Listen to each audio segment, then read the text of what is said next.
Hello students, welcome to read Mantra online classes. बेटा आज हम 11th के लास्ट चैप्टर पर है। ठीक है, ये चैप्टर बहुत इंपॉर्टेंट चैप्टर है। इसका कवरेज पोर्शन भी ज़्यादा है, प्लस नीट में भी इसका वेटेज ज़्यादा होता है। तो कभी कभी आपसे एग्जामिनर भी पूछ लेता है कि बताओ ये वाला हार्मोन कौन सी ग्लैंड रिलीज करती है, कौन सी ग्लैंड में क्या क्या मेजर फंक्शंस होते हैं।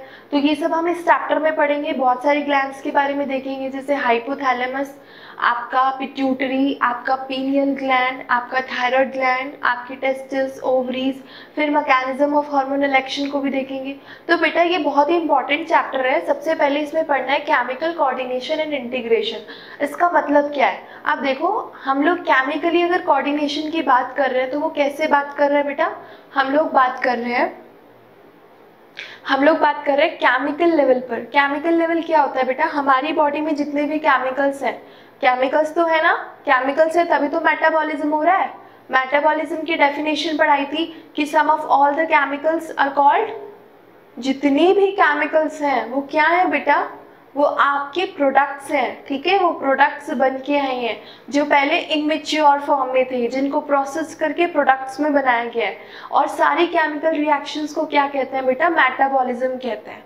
मेटाबॉलिज्म सम अप था किसका? एनाबॉलिज्म का और कैटाबॉलिज्म का।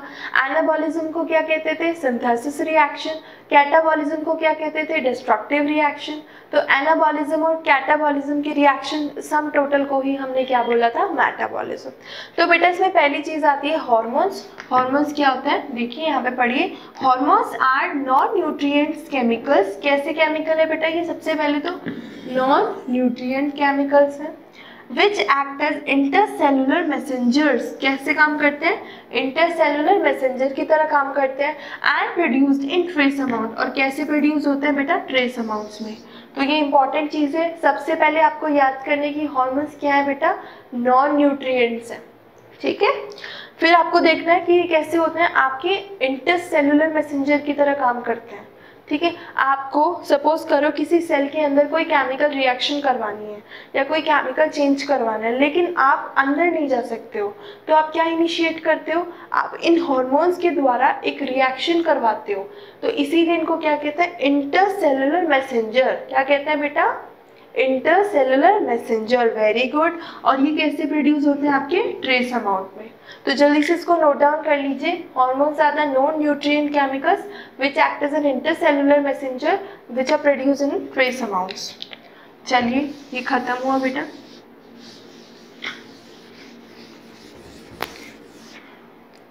नेक्स्ट आता है आपका हाइपोथैलेमस। सबसे पहली ग्लैंड जो होती है बेटा आप अपनी पढ़ेंगे वो हाइपोथैलेमस ग्लैंड के बारे में पढ़ेंगे। हाइपोथैलेमस को मास्टर ऑफ मास्टर ग्लैंड भी कहते हैं, आपको पता है। मास्टर ग्लैंड किसे कहते हैं? पिट्यूटरी को। और पिट्यूटरी के एंटीरियर और पोस्टीरियर जो डायरेक्ट इनडायरेक्ट वर्क होता है वो कौन कंट्रोल करता है? हाइपोथैलेमस ग्लैंड कंट्रोल करती है। तो hypothalamus is one of the very major gland जो आपकी बॉडी में प्रेजेंट है, प्लस इसको मास्टर ऑफ मास्टर ग्लैंड भी कहते हैं। ये पिट्यूटरी के इनडायरेक्ट डायरेक्ट फंक्शंस को रेगुलेट और कंट्रोल करवाती है। देखते हैं कैसे। सबसे पहले ये दो टाइप के हार्मोन्स रिलीज करता है बेटा। पहला है आपका रिलीजिंग हार्मोन।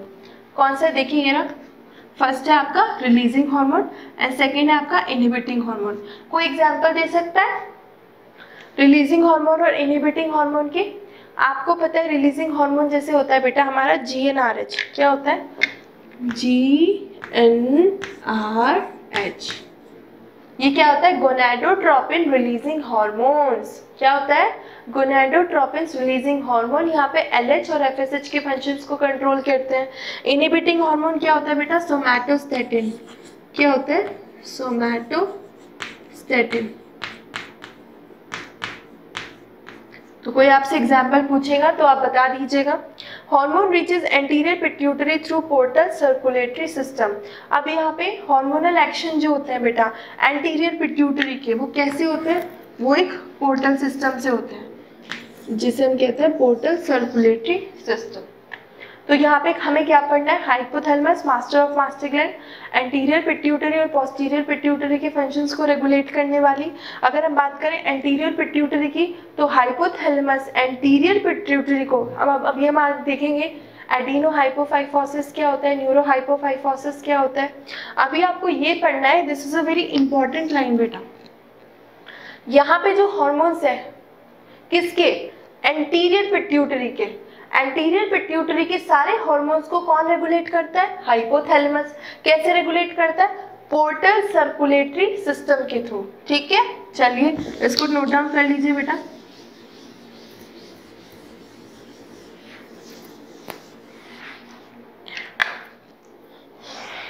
चलिए शुरू करता हूं। ठीक है, क्लियर हो गया इतना। आगे देखते हैं बेटा, पिट्यूटरी ग्लैंड। पिट्यूटरी ग्लैंड सबसे पहले कहाँ पे प्रेजेंट होती है बेटा, एक कैविटी में प्रेजेंट होता है ब्रेन की, जिसे हम कहते हैं सेला टर्सिका। क्या कहते हैं बेटा, उस कैविटी को क्या कहते हैं, सेला टर्सिका। अटैच टू हाइपोथैलेमस, आपको पता है किससे अटैच होती है, हाइपोथैलेमस से अटैच होती है। ये दो पार्ट से बनी होती है, जिसको हम पहला पार्ट कहते हैं एडिनो हाइपोफाइसिस और दूसरे पार्ट को कहते हैं neuro hypophysis. So basically pituitary gland is present in a cavity like projection which we call sella turcica. It is directly attached to the hypothalamus. It comprises of the two parts. The first one part is adenohypophysis and second part is neurohypophysis.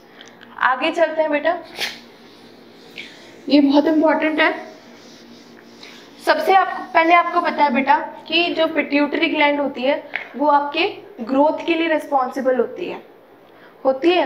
जब growth के लिए responsible होती है बेटा, आपको पता है कि अगर पिट्यूटरी ग्लैंड से ग्रोथ हार्मोन्स ओवर सिक्रीट होंगे,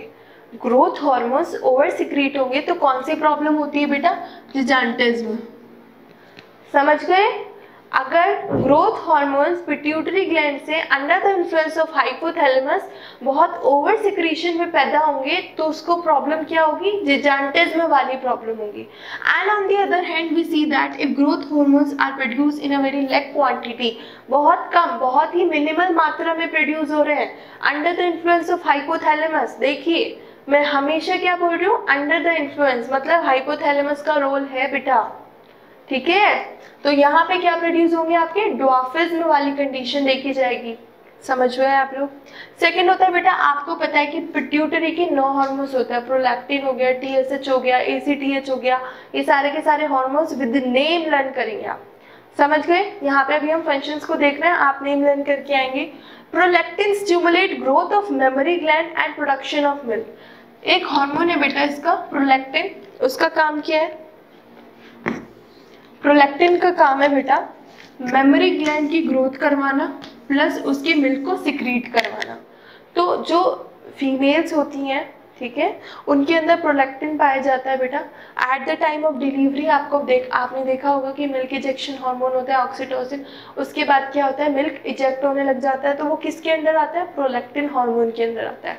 और प्रोलैक्टिन हार्मोन कहाँ से सिक्रीट होता है, आपके पिट्यूटरी ग्लैंड से, आपके मास्टर ग्लैंड से सिक्रीट होता है। नेक्स्ट है बेटा TSH। TSH क्या कर रहा है, थायराइड स्टिमुलेटिंग हार्मोन इसे कहते हैं। TSH कौन प्रोड्यूस करता है बेटा, आपका पिट्यूटरी ग्लैंड करवाता है, और ये क्या स्टिमुलेट करता है, आपके थायराइड हार्मोन T4 T3 को स्टिमुलेट करवाता है। चलिए तीसरा है आपका LH और FSH गोनाडोट्रोपिन्स बेटा। LH क्या होता है, लुटिनिजाइंग हार्मोन्स, FSH क्या होता है, फॉलिकल स्टिमुलेटिंग हार्मोन। तो LH और FSH क्या करते हैं, आपकी गोनेड्स की एक्टिविटी को कंट्रोल करते हैं। गोनेड्स क्या है बेटा, बताइए, प्राइमरी सेक्स ऑर्गन कौन है, रिप्रोडक्शन में बढ़ चुके हैं, आपके टेस्टिस है और आपकी ओवरी है। ठीक है, ये आपके गोनेड्स होते हैं बेटा।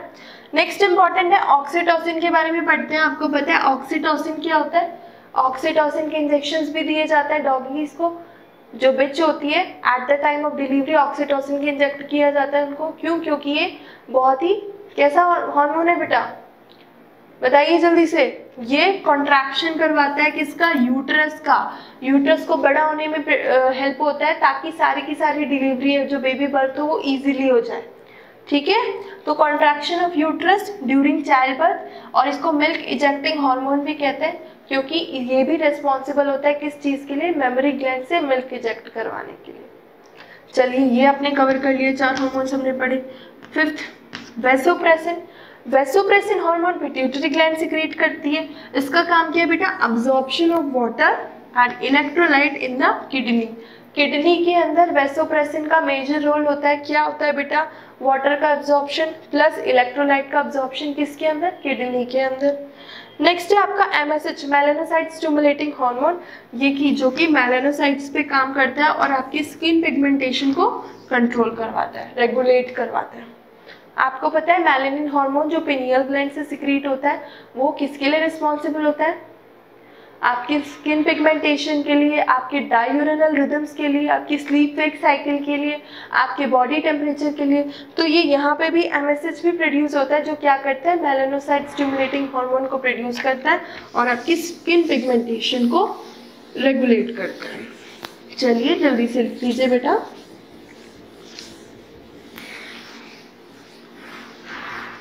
अब नेक्स्ट आते हैं पीनियल ग्लैंड। पीनियल ग्लैंड क्या है बेटा? ये आपकी dorsal side of the forebrain पे प्रेजेंट होती है।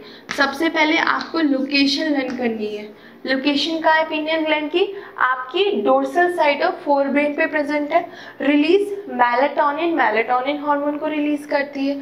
चलिए, help to regulate diurnal rhythms like sleep wake cycle and body temperature. ये आपकी डायूरेनल रिदम्स को मेंटेन करती है। जैसे आपकी स्लीप वेक साइकिल के लिए पीनियल ग्लैंड रिस्पॉन्सिबल है, आपके बॉडी टेम्परेचर के लिए भी काफ़ी हद तक कौन रिस्पॉन्सिबल है बेटा?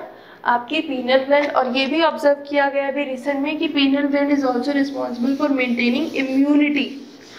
ठीक है, चलो नेक्स्ट है बेटा आपका thyroid gland. It is composed of 2 lobes either present on the trachea. ये जो ट्रैकिया है इसकी चारों ओर क्या होती है? आपकी पैराथायरॉइड ग्लैंड्स होती हैं, जो भी हम आगे पढ़ेंगे। दो तरफ 2 लोब्स होते हैं बेटा, इनको क्या कहते हैं? इनको कहते हैं आप थायराइड ग्लैंड। ठीक है, composed of 2 lobes on either side of trachea. It is connected by isthmus, isthmus से कनेक्टेड होता है। ये आपकी 2 चीजें प्रोड्यूस करवाती है, एक फॉलिकल्स जैसे T4 और T3 और एक होता है स्ट्रोमल जिसे हम थायरोकैल्सिटोनिन को प्रोड्यूस करवाते हैं। चलिए लिख लीजिए बच्चा इनको। नेक्स्ट आता है बेटा थायराइड ग्लैंड को रिस्पॉन्सिबल हार्मोन, रिस्पॉन्सिबल एलिमेंट कौन सा है? सबसे पहले आप ये देखिए कि थायराइड ग्लैंड को मेंटेन करने के लिए आयोडीन की मात्रा बहुत ही ऑप्टिमम होनी चाहिए आपके खाने के अंदर। कहते हैं कि 1 चुटकी आयोडीन हमें रोज मिलना चाहिए, जो किस में प्रेजेंट होता है? सॉल्ट में। इसीलिए कहते हैं कि आयोडिनाइज्ड सॉल्ट का यूज करें। कोई भी ऐसा वैसा सॉल्ट ना खाए बेटा, एकदम आप आयोडिनाइज्ड होना चाहिए, प्रॉपर मेंटेन होना चाहिए। आपको पता होना चाहिए कि कितनी ppm आयोडीन आपको मिल रही है। तो iodine is essential for synthesis of thyroid hormones. अगर आयोडीन की डेफिशिएंसी हो गई तो क्या हो जाएगा बेटा? हाइपोथायरॉयडिज्म हो जाएगा। क्या हो जाएगा बच्चों? हाइपोथायरॉयडिज्म। इसीलिए खाने के अंदर क्या जरूरत है? आपको थायराइड हार्मोन की जरूरत है, सॉरी आयोडीन की जरूरत है। नेक्स्ट है बेटा ये आपके बेसल मेटाबॉलिक रेट को कंट्रोल करता है। आपने देखा होगा जिनको आयोडीन की कमी हो जाती है, उनको हाइपोथायरॉयडिज्म हो जाता है, उनमें आपका मेटाबॉलिक रेट भी खत्म हो जाता है। बिल्कुल वो प्रॉपर उनको नेचर्स कॉल नहीं होती है, उनका खाना डाइजेस्ट नहीं हो पाता है, उन्हें स्टमक रिलेटेड प्रॉब्लम्स हो जाती है। तो इट इज़ मैंडेटरी कि आप आयोडिनाइज सॉल्ट खाएं अपने खाने के अंदर। आयोडीन की मात्रा आपको प्रॉपर मिलनी चाहिए। और ये अगर आयोडीन की कमी हो गई तो क्या हो जाएगा? आपको हाइपोथायरॉयडिज्म हो जाएगा। नेक्स्ट है कि आपके बेसल मेटाबॉलिक रेट को कंट्रोल करती है एंड ब्लड कैल्शियम लेवल्स को भी मेंटेन करती है। देखिए यहाँ पे 2 मेजर फंक्शन लिखे हुए हैं, आप इसको नोट डाउन कर लीजिए।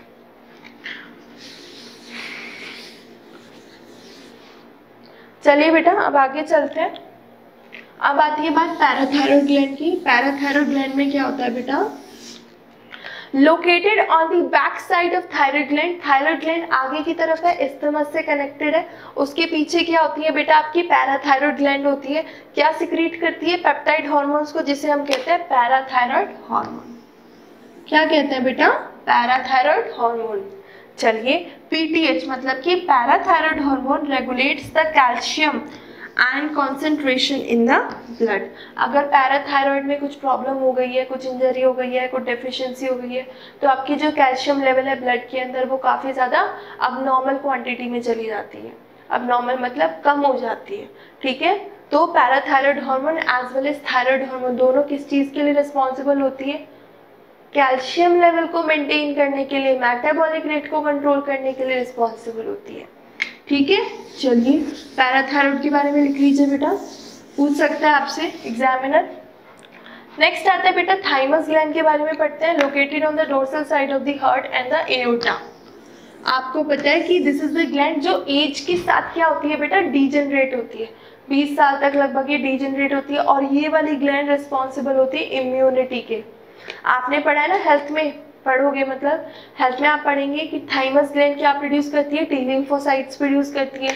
टी लिम्फोसाइट जो होती है सेल मेडिएटेड इम्यूनिटी प्रोवाइड करती है बेटा, बहुत ज़्यादा रिस्पॉन्सिबल होती है। ग्राफ्ट रिजेक्शन में प्रॉब्लम होती है तो टी लिम्फोसाइट की वजह से अगर उनकी क्वांटिटी कम हो गई है तो आपको एड्स जैसी प्रॉब्लम में आपकी टी लिम्फोसाइट्स ही कम होती है, ठीक है। और टी लिम्फोसाइट्स किसके लिए रिस्पॉन्सिबल है, इम्यूनिटी। तो इसीलिए जब एड्स हो जाता है तो इंसानों को बहुत इन्फेक्शन लग जाते हैं, ये एक रेस्पॉन्सिबिलिटी है बेटा। Thymus gland, this gland releases peptide hormone thymosins. इसके हार्मोन को क्या बोलते हैं, thymosins, that help in differentiation of lymphocyte, जो कि लिम्फोसाइट के डिफरेंशिएशन में बहुत इंपॉर्टेंट होता है। जो कौन सा लिम्फोसाइट होता है वो बताइए, बी लिम्फोसाइट होगा या टी लिम्फोसाइट होगा, वो होता है आपके टी लिम्फोसाइट, जो किसके लिए रिस्पॉन्सिबल है बेटा, इम्यूनिटी। तो याद कर लीजिए, वर्ड से याद कर लीजिए, लोकेशन आपको पता होनी चाहिए कहाँ कहाँ पे होता है बेटा, dorsal side of heart and aorta. Thymosins produce करती है और डिफरेंशिएशन करवाती है किसका, टी लिम्फोसाइट्स का। नेक्स्ट आता है बेटा एड्रिनल ग्लैंड, जिनको हम इमरजेंसी हार्मोन्स के नाम से भी जानते हैं, जो एड्रेनलिन ये प्रोड्यूस करते हैं।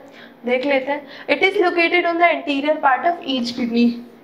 दोनों किडनी के एंटीरियर पार्ट पे क्या प्रेजेंट होगा, आपकी एड्रिनल ग्लैंड प्रेजेंट होगा। आप किडनी वाला चैप्टर जब एक्सक्रीटरी सिस्टम पढ़ेंगे वहाँ पे आपको एड्रिनल ग्लैंड देखने को मिलेगी, ठीक है। It is compose of adrenal medulla and adrenal cortex. ये दो चीजों से बनी है, एक adrenal medulla and second one adrenal cortex. Next है बेटा एड्रिनल मेडुला का रोल देख लेते हैं, फिर एड्रिनल कॉर्टेक्स का देखते हैं। It secrete adrenaline and noradrenaline. ये एड्रेनालिन और नॉरएड्रेनालिन को सिक्रीट करती है, इनको हम कैटेक्लोमाइन्स भी कहते हैं। और ये क्या करती है, इमरजेंसी हार्मोन्स को प्रोड्यूस करवाती हैं। Catecholamines are basically called as emergency hormones. Why, क्योंकि अगर सपोज दैट इनको फियर हार्मोन्स, फ्लाइट हार्मोन्स भी कहते हैं। अगर हमने कुछ ऐसी चीज़ देख ली सडनली, हम हॉरर मूवीज देख रहे हैं तो कहते हैं कि तुम्हारा एड्रेनालिन रिलीज हो रहा होगा। क्यों बेटा, क्योंकि आपको पता है कि जब हमारी हार्ट बीट पैल्पिटेशंस होती हैं या हमें कुछ घबराहट हो गई है तो हमारी बॉडी से हार्मोन्स रिलीज होते हैं और उन हार्मोन्स को क्या कहते हैं, एड्रेनालिन, जिससे हमारा ब्लड रेट बढ़ जाता है, blood count, blood RBC production भी बढ़ जाता है। बेटा याद रखना, मिनिमल आरबीसी प्रोडक्शन बढ़ जाता है एड्रेनालिन के बढ़ने के दौरान, हार्ट बीट बढ़ जाती है, ठीक है, पल्स रेट बढ़ जाता है। तो इनको हम इमरजेंसी हार्मोन्स, फ्लाइट हार्मोन्स और फाइट हार्मोन्स भी कहते हैं। फिर आपके एड्रिनल कॉर्टेक्स से बेटा ये ग्लूकाकॉर्टिकॉइड्स प्रोड्यूस करता है, जो आपके ग्लूकोनियोजेनेसिस मतलब ग्लूकोज के बनने की प्रोसेस को मेंटेन करते हैं। चलिए नेक्स्ट पे आता है पेनक्रियाज। आपको पता है पेनक्रियाज एक कंपोजिट ग्लैंड है, मतलब इसको एंडोक्राइन ग्लैंड भी कहते हैं और एक्सोक्राइन भी कहते हैं। डाइजेशन में पढ़ चुके हैं हम। ये कहाँ प्रेजेंट होती है, डायफ्राम के लिम्स में प्रेजेंट होती है, बीच में लीफ लाइक स्ट्रक्चर होता है बेटा। यहाँ पे आइसलेट्स ऑफ लैंगरेंस होता है जो दो टाइप की सेल प्रोड्यूस करता है, एक आपका बीटा सेल्स और एक आपकी अल्फा सेल्स। अल्फा सेल्स जो होती है बेटा सिक्रिएट करती है ग्लूकाजन को और बीटा सेल सिक्रिएट करती है इंसुलिन को। ये बहुत ज़्यादा इंपॉर्टेंट है, इसलिए आप इसको लर्न रखिएगा। चलिए नेक्स्ट आता है ग्लूकाजन। एक पेप्टाइड हार्मोन है, मतलब कि प्रोटीनेशियस हार्मोन है जो स्टिमुलेट करता है ग्लाइकोजेनोलाइसिस को, ठीक है। ये रिजल्ट करता है इंक्रीज ब्लड शुगर को, वेरी इंपॉर्टेंट लाइन। क्या बढ़ाएगा ये, ब्लड के अंदर शुगर की क्वांटिटी को बढ़ाएगा। इंसुलिन एक पेप्टाइड हार्मोन है that play major role in regulation of glucose homeostasis. ये ग्लूकोज की मेंटेनेंस को करता है। होम्योस्टेसिस मतलब मेंटेन करना। ग्लूकोज की मात्रा ब्लड में ऑप्टिमम होनी चाहिए, ऐसा नहीं है ज़्यादा है कि कम है, ज़्यादा होगी तो प्रॉब्लम हो जाएगी, ठीक है। तो इसीलिए ये क्या करता है, ब्लड शुगर लेवल को बढ़ाता है और ये होम्योस्टेसिस को कंट्रोल करता है, ग्लूकोज होम्योस्टेसिस को। नेक्स्ट आता है बेटा टेस्टिस एंड ओवरी। क्या है टेस्टिस एंड ओवरी, बताइए। ये तो सब पढ़ चुके हैं बेटा। टेस्टिस और ओवरी हमारे गोनेट्स हैं, प्राइमरी सेक्स ऑर्गन है। टेस्टिस में क्या प्रोड्यूस होता है, टेस्टोस्टेरोन, और ओवरी क्या प्रोड्यूस करती है, बहुत सारे हार्मोन एंड मेजरली प्रोड्यूस करती है ईस्ट्रोजन एंड प्रोजेस्टेरोन। यहाँ से क्या होता है बेटा, यहाँ पर आपका पता है कि टेस्टिस के अंदर क्या होता है, बताइए। जो स्पर्म फॉर्मेशन होती है वो टेस्टिस में प्यूबर्टी आने के बाद, हमारी बॉडी में प्यूबर्टी आने के बाद मेल्स के अंदर क्या होता है, आपके स्पर्म प्रोडक्शन होता है। लेकिन ओवरी में जो ओवेरियन फॉलिकल्स बन रहे होते हैं वो कब से बन रहे होते हैं बेटा, एट द टाइम ऑफ, जब वो फीटस के फॉर्म में होती है तभी से वहाँ पे क्या बनना शुरू हो जाता है, आपके ओवेरियन फॉलिकल्स बनना शुरू हो जाते हैं। वो ओवेरियन फॉलिकल्स जब तक लड़की मैच्योर नहीं होगी, जब तक उनमें प्यूबर्टी नहीं आएगी तब तक क्या होगा, बहुत सारे ओवेरियन फॉलिकल्स डिजेनरेट हो जाते हैं। ठीक है, सोचिए, खुद सोचिए, पैदा होने तक, जन्म होने तक, पैदा हुआ मतलब जन्म हुआ, फिर वहाँ से आपकी प्यूबर्टी आई, आपके बहुत सारे ओवेरियन फॉलिकल्स क्या हो गए बेटा, डीजेनरेट हो गए। इसी की वजह से क्या होता है आपकी, इसी को कहते हैं फॉलिकुलर एट्रेशिया। तो यहाँ पे आप इसको एक बार पढ़िएगा अपने आप से, बहुत इजी है। नेक्स्ट आता है hormones of heart, kidney and gastrointestinal tract. ये तो आपने ग्लैंड्स के बारे में पढ़ा, लेकिन आपको पता है कि हार्ट भी कोई कुछ हार्मोन सिक्रीट करता है, किडनी भी करती है, और हमारा गट गैस्ट्रोइंटेस्टिनल ट्रैक्ट भी कुछ हार्मोन्स प्रोड्यूस करता है। देखते हैं बेटा, एट्रियल वॉल ऑफ हार्ट, जो हार्ट की एट्रियल वॉल होती है वो सिक्रीट करती है पेप्टाइड हार्मोन को, जिसे हम कहते हैं ANF, जो क्या करता है, ब्लड प्रेशर को कम करता है। इसको कहते हैं एंटीनोट्रियल फैक्टर बेटा, एट्रियल नोट्रियल फैक्टर। यहाँ पे क्या होता है, यहाँ पे आपके ब्लड प्रेशर को डिक्रीज किया जाता है। सपोज करो, अगर आपको पता है कि हार्ट एक वैक्यूम चेम्बर्ड ऑर्गन है, यहाँ पे हवा नहीं है, लेकिन यहाँ पे कोलेस्ट्रॉल की कुछ ग्लोब्यूल्स डिपॉजिट हो जाते हैं जिसमें ब्लड प्रेशर बढ़ जाता है। डिपॉजिट होने का रीज़न ये है कि ब्लड फ्लो कर रहा है। अब जब आपके लिनिंग पे कोलेस्ट्रॉल जमा हो गया तो ब्लड काफ़ी धक्के से अंदर जाता है, इसी वजह से क्या होता है, आपका ब्लड प्रेशर बढ़ जाता है। ब्लड प्रेशर बढ़ने की वजह से वहाँ पे ANF को सिक्रीट किया जाता है ताकि वो ब्लड प्रेशर को कम कर दे। एट्रियल नोट्रियल फैक्टर बेटा। सेकेंड है आपका जस्टा ग्लोमेरुलर सेल्स। ये क्या करती है, जस्टा ग्लोमेरुलर सेल आप पढ़ चुके हैं, किडनी की क्या प्रोड्यूस करती है बेटा, इरिथ्रोपोइटिन हार्मोन को सिक्रीट करती है जो स्टिमुलेट करता है इरिथ्रोपोइसिस को।